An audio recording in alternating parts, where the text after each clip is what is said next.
आशा का मन बहुत परेशान था। आज पापा ने फिर माँ के ऊपर हाथ उठाया था। विमला, उसकी माँ 70 साल की हो चली थी। इस उम्र में भी उसके 76 वर्षीय पिता जब तक अपनी पत्नी पर हाथ उठाते थे। अभी अभी मोबाइल पर माँ से बात करके उसका मन आहत हो चुका था, पर उसकी मजबूरी यह थी कि वह अपनी यह परेशानी किसी को बता नहीं सकती थी।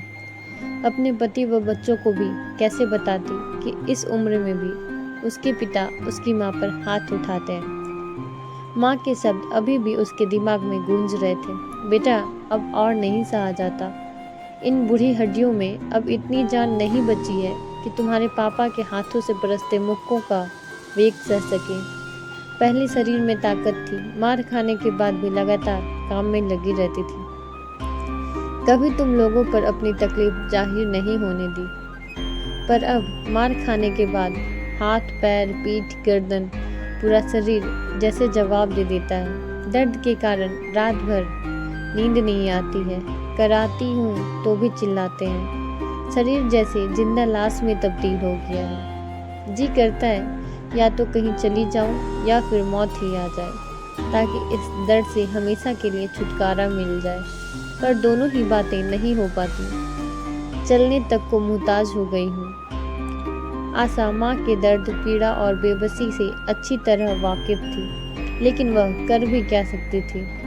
माँ को अपने घर ले आना भी तो समस्या का समाधान नहीं था, और आखिर कब तक माँ को वह अपने घर रह सकती थी। अपनी घर गृहस्थी के प्रति भी तो उसकी कोई जिम्मेदारी थी।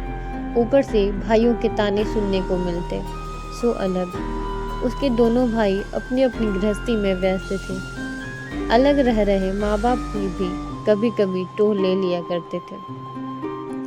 वैसे तो बचपन से उसने अपनी माँ को पापा से मार खाते देखा था। घर के हर छोटे बड़े निर्णय पर माँ की चुप्पी व पिता के कथन की मुहर लगते देखा था। वह दोनों के स्वभाव से परिचित थी। वह जानती थी कि सदा से ही घर गृहस्थी के प्रति बेपरवाह व लापरवाह पापा के साथ माँ ने कितनी तकलीफें सही हैं, और बड़ी मेहनत से तिनका तिनका जोड़कर अपनी गृहस्थी बसाई व बच्चों को पढ़ा लिखा कर काबिल बनाया।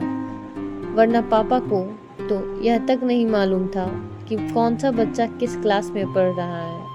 वे तो अपनी मौज मस्ती में ही सदा रमे रहे हैं। उन दोनों के व्यक्तित्व व व्यवहार में जमीन आसमान का फर्क था। एक तरफ जहाँ माँ आत्मविश्वासी, ईमानदार, मेहनती, कुशल और सादगी पसंद महिला थी, वहीं दूसरी ओर उसके पिता मस्त मौला, स्वार्थी, लालची और रसिया किस्म के इंसान थे, जो स्थिति के अनुसार अपना रंग बदलने में भी माहिर थे। आज भी दोनों के व्यक्तित्व में इंच मात्र भी अंतर नहीं आया था। हाँ, शारीरिक रूप से अस्वस्थ और कमजोर होने के कारण माँ थोड़ी चिड़चिड़ी अवश्य हो गई थी। इसलिए अब जब भी उनके बीच वाद विवाद की स्थिति बनती थी, तो वे प्रत्युत्तर में पापा को बुरा भला जरूर कहती थी। यह बात पापा को कतई बर्दाश्त नहीं होती थी। आखिर सालों से वे उन होठों पर चुप्पी की मुहर देखते आए थे, जो इस बात को हजम करने में उन्हें बहुत मुश्किल होती थी कि उनकी पत्नी उनसे जबान लड़ाती है। दोनों भाई भी यूँ तो माँ को बहुत प्यार करते थे, लेकिन उनकी आपसी लड़ाई में अक्सर पापा का ही पक्ष लिया करते थे। आशा को मालूम था कि पिछली बार जब पापा ने माँ पर हाथ उठाया था, तो अत्यधिक आवेश व क्षोभ में माँ ने भी उनका हाथ पकड़कर उन्हें झिंझोर दिया था और सख्त ताकीद की थी कि वे अब से ये सब नहीं सहेंगी। तब आनन फानन पापा ने सभी बच्चों को फोन लगाकर उन्हें उनकी माँ द्वारा की गई इस हरकत के बारे में बताया था।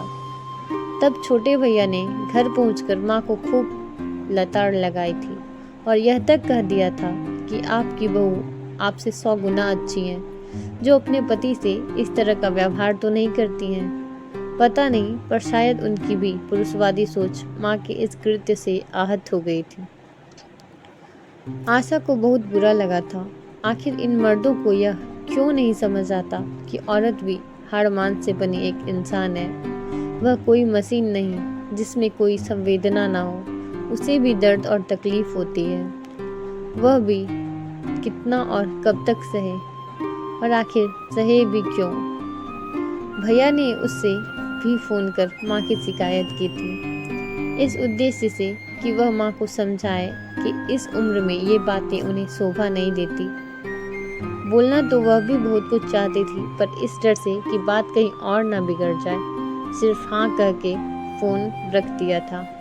काश उस वक्त उसने भी सच्चाई बोलकर भाई का मुंह बंद कर दिया होता कि भैया, माँ से तो आपकी पत्नी की तुलना हो भी नहीं सकती, क्योंकि ना ही वे भाभी जैसे झूठ बोलने में यकीन रखती हैं और ना अपना आत्मसम्मान कभी गिरवी रख सकती हैं। उन्होंने तो सदा सिर्फ अपनी जिम्मेदारियां ही निभाई हैं, बिना अपने अधिकारों की परवाह किए।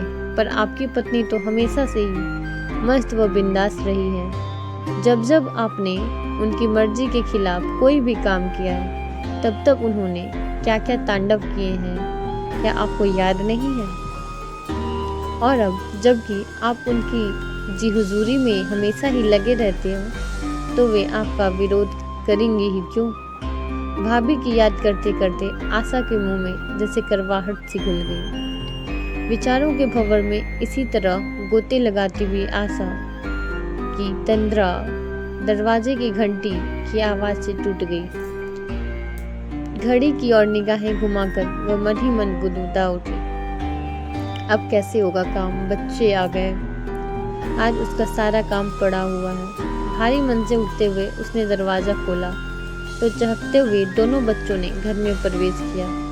मम्मा, पता है आज ड्राइंग टीचर को मेरी ड्राइंग बहुत पसंद अच्छी लगी। पूरी क्लास ने मेरे लिए क्लैप किया। टीचर ने मुझे 2 स्टार्स भी दिए हैं। देखो, नन्ही परी ने माँ को अपनी ड्राइंग शीट दिखाते हुए कहा। ओहो, मेरी रानी बिटिया तो बड़ी होशियार है। I am proud of you. कहते हुए उसने नन्ही परी को गले लगा लिया। पर अभी 7 साल की थी। वह दूसरी कक्षा में पढ़ती थी। उससे बड़ा सौरभ था, जो कि 7वीं क्लास में पढ़ता था। मम्मा, बहुत भूख लगी है, मेरे लिए पहले खाना लगा दो प्लीज़। सौरभ अपना बैग रखते हुए बोला। ओके बच्चों, आप फ्रेश होकर आओ, तब तक मैं जल्दी से आपके लिए खाना परोसती हूँ, कहकर आशा किचन की तरफ चल दी। उसने अभी तक कुछ भी खाने को नहीं बनाया था, बस काम वाली करके जा चुकी थी, लेकिन उसने घर भी नहीं समेटा था। बच्चों की पसंद ध्यान में रखते हुए उसने जल्दी में गर्मा गर्म पराठे और आलू फ्राई बनाकर सॉस के साथ परोस दिया। बच्चों को खिलाते खिलाते भी उसके दिमाग में कुछ उधेड़बुन चल रही थी। कुछ देर बाद उसने दोनों बच्चों को तैयार कर अपनी पड़ोसिन सीमा के पास छोड़ा और खुद सीधा अपनी माँ के घर चल दी। वहाँ पहुँचकर पता चला कि पापा कहीं बाहर गए हैं। माँ की हालत देखकर उसकी रुलाई फूट पड़ी, पर अपने आंसुओं को जब्त कर वह बड़े ही शांत स्वर में बोली, माँ चलो तैयार हो जाओ, हमें पुलिस स्टेशन चलना है। लेकिन बेटा, एक बार और सोच ले, अभी बात ढकी हुई है, कल को आस पड़ोस, समाज, बिरादरी, नाते रिश्तेदारों तक फैल जाएगी। लोग क्या कहेंगे? बहुत बदनामी होगी हमारी। सब क्या सोचेंगे? माँ ने कुछ अनुनयपूर्वक कहा। जिसको जो सोचना है सोच ले, मगर अब मैं आपको और जुल्म सहने नहीं दूंगी। माँ, तुम समझती क्यों नहीं हो? जुल्म सहना भी एक बहुत बड़ा अपराध है और आज तक आप सब सहती आई हो। आपकी इसी सहनशीलता ने पापा को और प्रोत्साहित किया, मगर अब पापा को यह बात समझनी ही होगी कि आप पर हाथ उठाना उनके अधिकार क्षेत्र में नहीं आता है। माँ को तैयार कर ऑटो में उनका हाथ थामकर उनके साथ बैठती आशा ने जैसे मन ही मन ठान लिया था, अब बस पापा, अब और नहीं।